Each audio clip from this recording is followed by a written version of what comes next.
नमस्कार, मी Sonali veg non veg तडका या चॅनलवरती आपलं मनपूर्वक स्वागत करते। तर आज मी तुम्हाला चंपाषष्ठी विशेष एकदम झटपट असं वांग्याचं भरीत बनवून दाखवणार आहे। चला तर मग लगेचच रेसिपीला सुरुवात करूयात। वांग्याचं भरीत बनवण्याकरता अर्धा टोमॅटो बारीक कट करून घेतलाय, एक मोठ्या आकाराचा कांदा बारीक कट करून घेतलाय, थोडीशी कोथिंबीर, एक चमचा हिरवी मिरची आणि लसणाचा ठेचा घेतलाय। आता एक मोठ्या आकाराचं जळगावी वांग घेतलंय। याऐवजी तुम्ही कुठलीही छोट्या आकाराची वांगी सुद्धा घेऊ शकता। यानंतर 7 ते 8 कढीपत्त्याची पानं देखील घेतल्यात। आता गॅसवरती एक पॅन ठेवलाय, त्यामध्ये 2 चमचे तेल घालून घ्यायचं। यामध्ये आता बारीक कापलेला कांदा घालायचा। आता हा कांदा आपल्याला साधारण 1.5 ते 2 मिनिट चांगला परतवून घ्यायचा आहे। तर बघा, एकदम सोप्या पद्धतीने हे वांग्याचं भरीत मी तुम्हाला बनवून दाखवते। जरी पद्धत सोपी असली तरी देखील हे भरीत चवीला खूप छान लागतं। आता 1.5 ते 2 मिनिट कांदा परतून झाल्यावर यामध्ये टोमॅटो आणि कढीपत्ता घालायचा।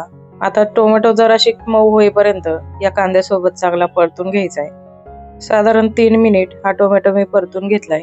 यानंतर आता यामध्ये हिरवी मिरची आणि लसणाचा ठेचा घालायचा आणि हा देखील 1 ते 1.5 मिनिट परतून घ्यायचा आहे।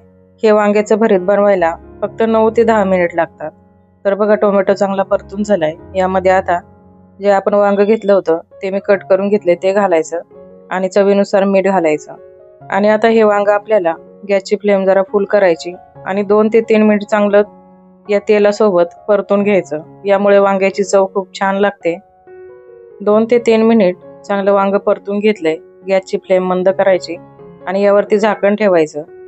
साधारण हे 3 ते 4 मिनिट यावरती झाकण ठेवायचं। 4 मिनिटांनी यावरील झाकण काढायचं आणि हे वांग्याचं भरीत एकदा हलवून घ्यायचं। वांगी शिजायला जास्त वेळ लागत नाही। आता हे वांग आपलं जवळजवळ 70 ते 80% शिजलेलं आहे। तर एक वांग्याचं फोड तुम्हाला मी दाखवते येते। तर बघा, एकदम थोडंसं कच्चं आहे। तर या स्टेजला आता यामध्ये मसाले घालायचेत। यात आता 1 छोटा चमचा धना पावडर घालायची, सोबतच अर्धा चमचा घरगुती लाल तिखट घातलंय। तुम्ही काश्मीरी लाल तिखट देखील वापरू शकता। तर पाव चमचा हळद घालायची। आता हे सर्व साहित्य या वांग्यामध्ये चांगलं मिक्स करायचं आणि वरून बारीक कापलेली कोथिंबीर घालायची। आता ही कोथिंबीर या वांग्याच्या भरतामध्ये चांगली मिक्स करून घ्यायची। तर तुम्ही यामध्ये कांद्याची पात देखील वापरू शकता। यानंतर आता यावरती झाकण ठेवायचं। साधारण 3 मिनिट या भरिताला चांगली वाफ येऊन द्यायची। तर बघा, 3 मिनिटांनी हे आपलं वांग्याचं भरीत तयार झाले। वरून बारीक कापलेली कोथिंबीर घालायची, किंवा मग तुमच्याकडे कांद्याची पात असेल तर ती सुद्धा बारीक कापून यामध्ये घालू शकता। मागच्या वर्षी मी भरीत आणि रोडगे याचा व्हिडिओ अपलोड केला होता। कांद्याची पात घालून भरीत बनवलेलं होतं। तर बघा, हे वांग चांगलं शिजलेलं आहे। आपलं भरीत खाण्यासाठी तयार आहे। भाकरी सोबत, चपाती सोबत किंवा भातासोबत वांग्याचं भरीत चवीला खूप छान लागतं। तुम्ही हे वांग्याचं भरीत टिफिनला सुद्धा देऊ शकता। एकदम पटकन होतं आणि चवीला खूप भन्नाट लागतं। रेसिपी आवडली असेल तर एक लाईक नक्की करा आणि चॅनलवरती जर नवीन असाल तर चॅनलला सबस्क्राईब नक्की करा। परत भेटूयात अशाच एका नवीन रेसिपी सोबत। तोपर्यंत धन्यवाद।